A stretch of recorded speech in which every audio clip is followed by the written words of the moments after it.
Hi guys, I am so glad to be here. This is awesome. When I first got asked to be here, I said, Matt, I've got this great idea. I've got this creative budget speech I've been wanting to give for a long time. And Matt said, you could do that, but so I'm going to talk about change, because in life things change. I am an 18-year testicular cancer survivor. I am not crazy. I am half nuts. Okay, you laughed. Good. That's good. I love telling that joke. It is definitely cheesy, but everybody's going, it's a cancer joke. Are we allowed to clap? I'm not sure.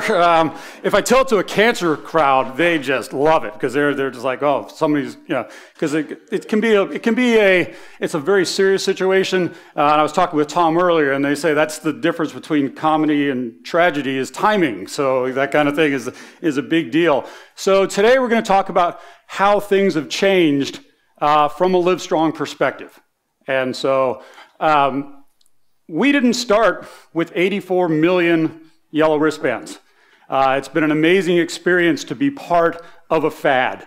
We had this first idea with our partners at Nike, where they came to us and said, hey, here's the deal. It's coming up on your 5-year anniversary, and we're going to do 5 million wristbands, and we're going to pay for them. And we went, where are we going to store 4.5 million wristbands? Because we did not think it was going to be a big deal. The roots of the foundation actually goes back to this.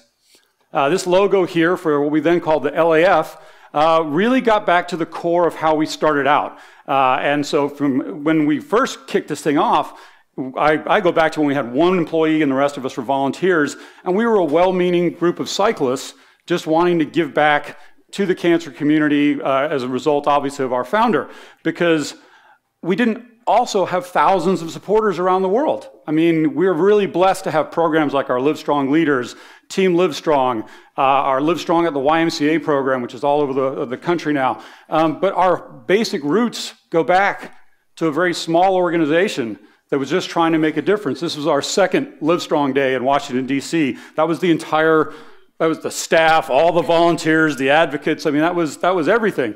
And so I always kind of think when people talk about, the Livestrong machine or something like that, I'm like, have you visited our headquarters? Because there's like 65 of us there. So, partnering is really, really, really important. Speaking of our headquarters, we didn't always have this amazing facility. We actually wanted to create a place where we not only had a very warm, inviting place for our staff to work, but we also intentionally located on Austin's east side, because the services that we provide to people, we help anybody impacted by cancer right now, but the primary people that we serve are often in the underserved population. And so in Austin, that is on the east side, and rather than build somewhere where transportation could be a barrier to care, we actually went to where most of our clients would be. But we actually started here. This is a little house on downtown Austin, and this is when we had one employee and the rest of us. And this place was very near and dear to my heart for a couple of reasons. One, we used to literally work and sleep, whatever we were doing around the clock, we could crash at this place here. But this doesn't look like it, but it's actually a 2-story building. They took the attic and actually made it into a workable area up there. And those of us who were tall had to be careful, because if you didn't push your chair back when you stood up, your head would hit the ceiling as you pushed your chair back. So, but this is kind of where our roots were when we started coming back. This guy didn't always used to be a household name for various reasons. My experience with Lance goes all the way back to actually 1997, and this was a very well-meaning 25-year-old cancer survivor who said, I don't want people to have to go through what I'm going through. I'm going to create a foundation that's going to give back. Had no idea where it was going to go. At that time, Lance was just basically an interesting story about a young athlete and had not gone on to do all the things he had done, both in professional cycling, but really more importantly for us in the cancer community. Some people are surprised that I actually talk about Lance. We don't ignore our history. It's really important where you come from, and this young man here at the time, nobody fakes beating cancer. And so Lance is a good dude for that and has made major contributions to the cancer community. This is our latest addition here, the new kid on the block. This is Chantani Porteous. She is our new CEO. She comes to us from the Komen Foundation, where she was the youngest C-level officer they'd ever had. She was their chief mission officer. Amazing young woman. But before that, we have to go back to this young man right here, Doug Ullman. Doug has become a great friend over the years. He's a 3-time cancer survivor, was with the organization for 14 years, and now is working with Ohio State and the Pelotonia group. But this man here had the vision of taking Livestrong from being primarily just funding grants and research and stuff like that to actually helping define the field of cancer survivorship. These are the practical issues around the cancer experience. And so Doug's vision and leadership over the years has made a lot of the things that you now know Livestrong being for possible. This man here, who died at 40 years old from stomach cancer, didn't start out that way. I knew him as a young cyclist, very fit guy, and it was one of the toughest times of my life because this is my brother. Robin died from advanced stomach cancer at 40 years old. And so I tell people all the time, we're in a tough business. Robin did not lack for medical care. He didn't lack for information. He didn't lack for support. But sometimes it's just not enough.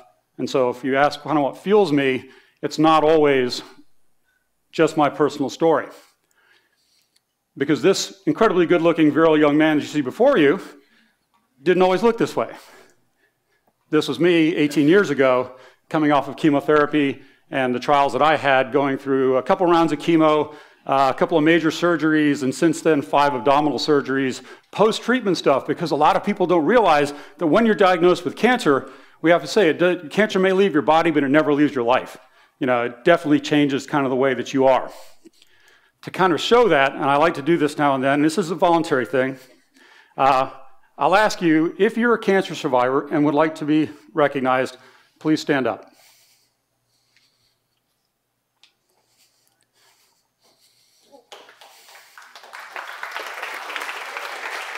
If someone in your family has had cancer, please stand up and stay standing. If you know someone that has had cancer, please stand up. Take a look around. You can all sit down now, thank you. The point being there, when we talk about why does Livestrong do the work that we do, it's because 1 out of 2 men, 1 out of 3 women, and 3 out of 4 families will have a direct cancer experience in their life. That's more than when you take AIDS, tuberculosis, malaria, combined, cancer is a bigger issue. So it's a big deal. You don't get to start at the finish line. Things change. Things change for a cancer survivor. They're going to have their ups and downs, their highs and lows.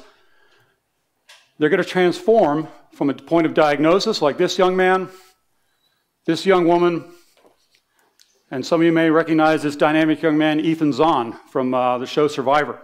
Ethan has become a really good friend of the foundation over the years, but even he has had to battle cancer. I believe he's a 2-time survivor now. So at Livestrong, we look at how do we treat the whole person.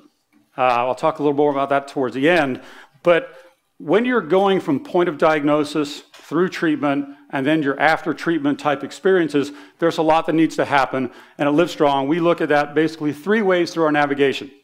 Individually, we have our cancer guidebook, and we give out over 50,000 of those a year. All our services are always free to the person we're helping. Our cancer guidebook basically empowers you to be in charge of your medical team. When I was diagnosed, within a week, I was being asked what types of chemotherapy I would like, what types of surgeries. There were options, which was really good to know. But a week before, I could barely spell testicular cancer, and now they're asking me to make decisions about my treatment. It's a very dramatic time in my life. Then we have locally and nationally, and this is a great thing that my colleague Maggie back there is a part of, where we are actually working with people to address their financial concerns, their emotional needs. It's the practical stuff around the cancer experience. And a story I often use to kind of illustrate this is, here at our navigation center in Austin, it would not be uncommon for a single Latino mom to come in after she's been to a free clinic and been told she has a lump in her breast and needs to get a free mammogram. Well, getting a free mammogram is not that difficult. A lot of people can will give pro bono services. But she doesn't speak English very well. She doesn't have a very good job. She doesn't have childcare. She has a hard time feeding her family. She's completely stressed out by the situation, and she doesn't have a car either. What are the odds she's going to go get that free mammogram? Very small. So our amazing cancer navigators, they knock down those barriers to care, and they go and find out, how can we get her a ride? How can we get her childcare? How can we make sure she's hooked up with a food bank so that she doesn't have to worry about things like that? And then we do something I think that's super cool. We do a holistic input, so we want to find out, because if you have trouble getting a ride to chemotherapy, you have financial problems as well. And so we make sure we do a very holistic look at the person and how we can help them out. And then once the problem has been solved, we do double follow-up. 2 weeks after the problem has been taken care of, we'll call and see how they're doing. 2 weeks later, we will call again.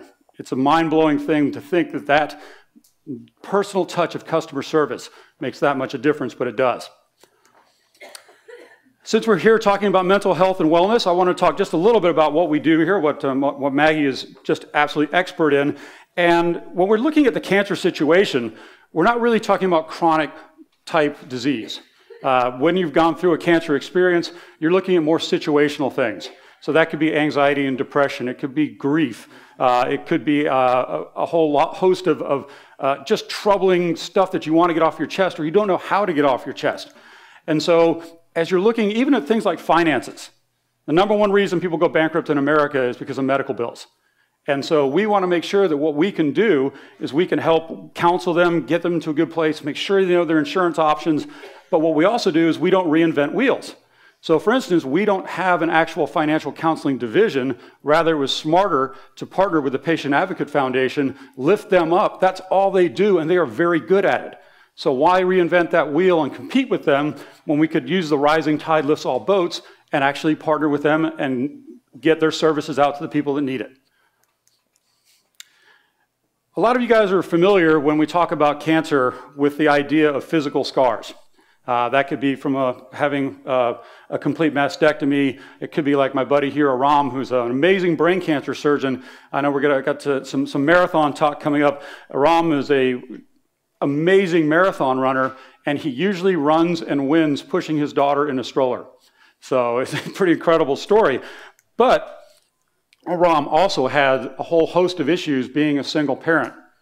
He had a whole host of issues as he was trying to figure out how does he tell his daughter about his cancer situation. And so we were able to help counsel him on all these types of things, as well as address issues like fertility issues, financial concerns, things of that nature. Anything that was part of his experience, Livestrong was there to help support him through those emotional needs as well as the practical side.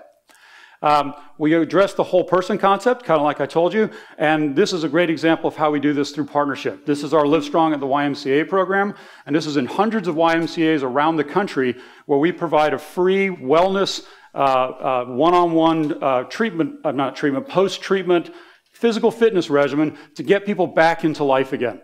We want them to be coming out here so that they're feeling like they're back to becoming a person and not just a patient anymore. So it's a great example of how we do our programmatic stuff after treatment type situations.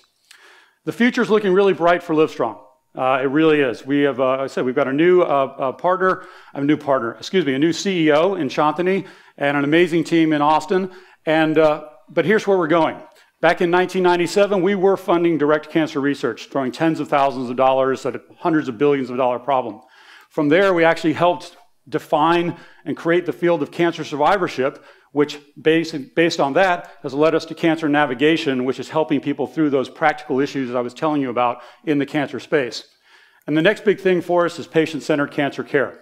You may have read that we recently partnered with the University of Texas for the Dell Medical School, and we're going to own the Livestrong Cancer Institutes thanks to a $50 million 10-year program that we're going there. So it's exciting times for the foundation as we look at how do we, I love this, I say, we're going to treat the patient, not the tumor. And so when you go into your treatment option and you're starting the very first point of diagnosis, your cultural, your spiritual, your emotional, your financial, all the things that are potentially after parts of the cancer experience now become a whole part of it and are just as important as the treatment you received. So you can see that Livestrong's been through a lot of change over the years, and it's exciting times ahead. I also want to tell you that things change even personally, as we all know. This will be the last speech that I give for Livestrong. I am actually leaving the foundation in about 3-4 weeks to become the new CEO of the Love, Hope, Strength Foundation, which is a rock and roll bone marrow charity. So I'm very, very excited for that.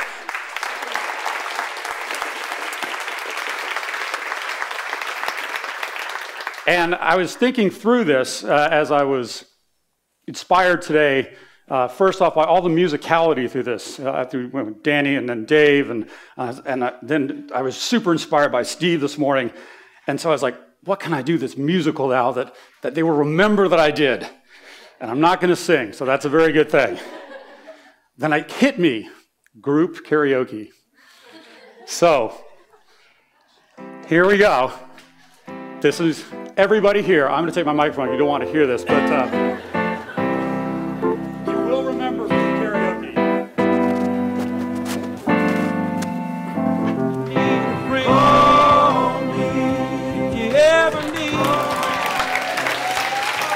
That was awesome. Thank you for indulging me. I appreciate that. And as we all know, things change. Thank you.